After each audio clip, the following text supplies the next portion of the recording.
O Luiz Roberto Barroso, do Supremo e também do TSE, fez uma postagem nas redes sociais indicando obras que tratam sobre a ditadura brasileira, que foi de 64 a 85. A repórter Camila Yunes traz as últimas informações. O que o magistrado recomendou aos seguidores? Como é que foi essa postagem que ele fez nas redes sociais? Camila. Pois é, Thiago, o ministro Luiz Roberto Barroso, ele sempre traz, toda semana essas dicas culturais. E essa semana, Thiago, ele trouxe alguns temas aí relacionados, algumas obras relacionadas à ditadura militar, como você bem destacou, Thiago. Ele recomendou o livro Memórias de uma Guerra Suja, do Cláudio Guerra. Guerra, a gente lembra, ele foi um delegado que era responsável por queimar corpos de pessoas que foram torturadas, e no livro ele traz uma narrativa de como isso acontecia. Agora, no campo musical, o ministro Luiz Roberto Barroso trouxe aí uma canção de Chico Buarque, a música Meu Caro Amigo, uma música que ele fez contando para um amigo que estava exilado como estava o Brasil diante do comando dos militares. Também Luiz Roberto Barroso costuma trazer algumas frases, e na frase dessa semana ele trouxe uma frase de Ivan Oliver que diz, abre aspas, os iguais se reconhecem e se atraem, não dá para enganar a natureza. Fecha aspas. Então, essas foram as dicas trazidas através das redes sociais pelo ministro do Supremo Tribunal Federal, Luiz Roberto Barroso. Temas relacionados aí à ditadura militar. A ditadura esteve muito em voga essa semana. Muitas pessoas comentando sobre o período em que os militares estiveram aí no comando do Brasil durante 21 anos. E também essa semana a gente teve o presidente Jair Bolsonaro concedendo o perdão ao deputado Daniel Silveira. A gente lembra que Silveira foi condenado pelo Supremo Tribunal Federal pelas falas dele, e também com o voto do ministro Luiz Roberto Barroso. Então, essas foram as dicas aí trazidas por ele, Thiago. Camila Yunes com as informações, trazendo esses detalhes dessa postagem que foi feita pelo ministro do Supremo. E agora a gente volta a rodar os nossos comentaristas, começando por você, José Maria Trindade. Aliás, uma data que passou até em branco nesta semana, no feriado de Tiradentes, mais um aniversário de morte de Tancredo Neves, que foi o homem que costurou o fim daquele momento do regime militar e inaugurou o que se convenciona a chamar de Nova República. Agora, Zé Maria, será que essa discussão sobre o regime militar também vira um fla-flu no país?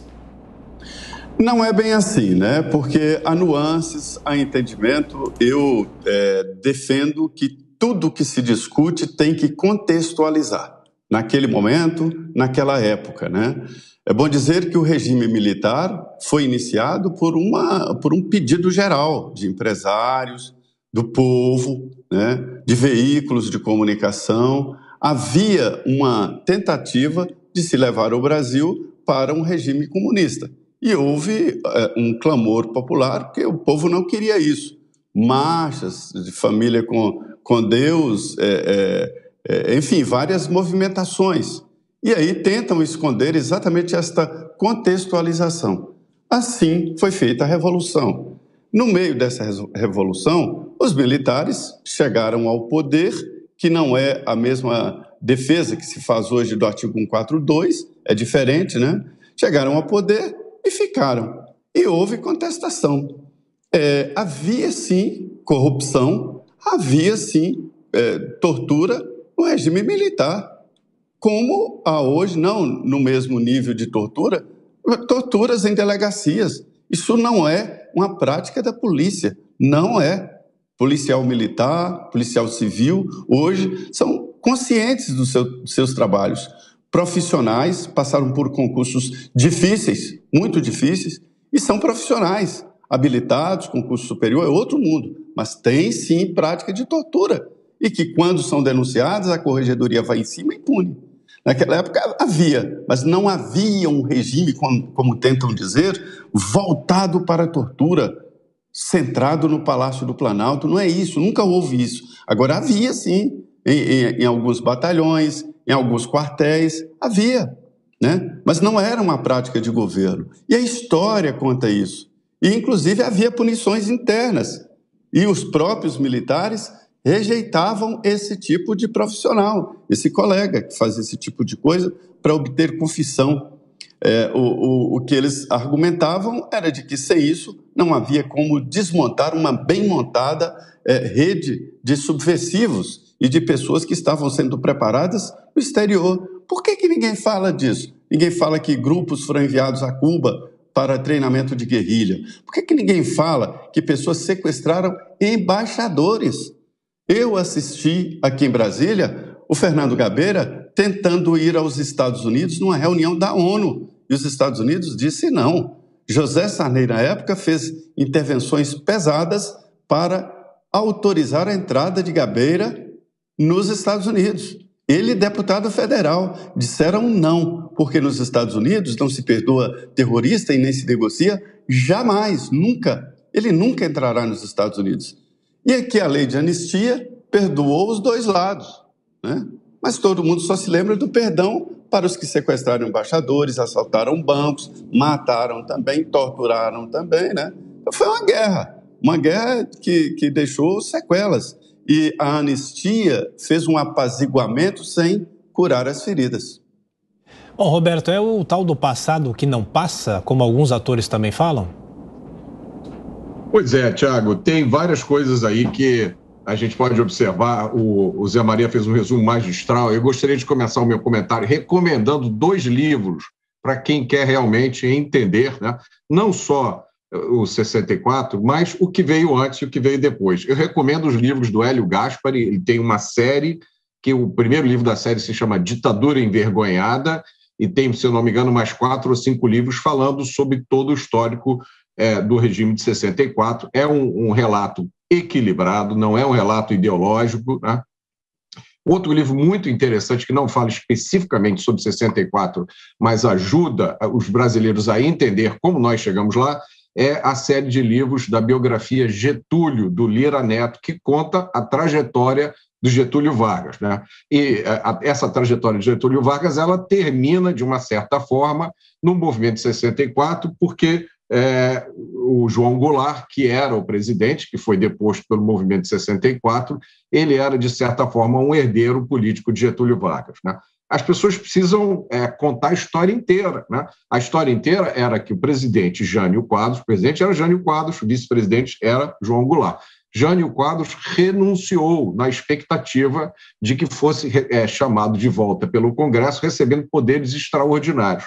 E aí quem entrou no lugar de Jânio Quadros foi o seu vice, João Goulart, que era um político fraco, sem expressão, flertou com a esquerda radical, e um dos últimos atos do João Goulart foi a sublevação, incitar a sublevação de suboficiais e praças das Forças Armadas, né? Isso causou no Brasil uma insegurança enorme. O clima que se vivia no Brasil era um clima de greves constantes, todos os serviços críticos paravam, vários grupos organizados, como, por exemplo, as ligas camponesas de Francisco Julião, lá em Pernambuco, saíam pela zona rural, incendiando plantações, ameaçando as pessoas. Era um clima de medo. A reação a isso foi o chamado movimento de 64, que, na época, teve amplo apoio popular e da mídia.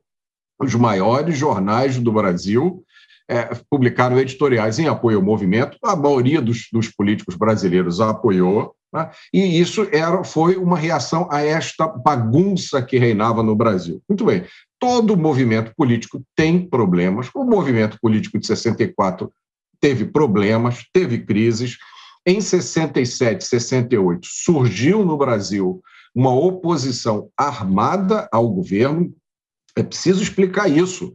Grupos políticos pegaram em armas, como o Zé Maria falou, foram fazer treinamento no estrangeiro e vieram para cá. Esses grupos se dividiam basicamente em duas grandes áreas, né? A gente tinha os terroristas urbanos, que explodiam bombas, faziam atentados à bomba, sequestravam pessoas, assaltavam bancos, e o pessoal da guerrilha, né? Que foi, se eu não me engano, para a Serra do Caparaó, em São Paulo, Minas Gerais, e para o Araguaia. E o objetivo desse pessoal é muito claro e foi expresso pelo Fernando Gabeira e por mais um ex-guerrilheiro, que agora me foge o nome. O Gabeira diz: a gente não queria democracia coisa nenhuma. O objetivo desses grupos era implantar no Brasil uma ditadura do proletariado, uma ditadura totalitária de caráter comunista. Vale a pena lembrar também o movimento de 64, como todo movimento político envolvido numa crise como essa, encontrou excessos que foram cometidos de ambos os lados. Como disse muito bem o Zé Maria, a lei de anistia deveria ter colocado um ponto final em cima disso. Não colocou. Sim. Porque tem muita gente que usa isso como arma política, né?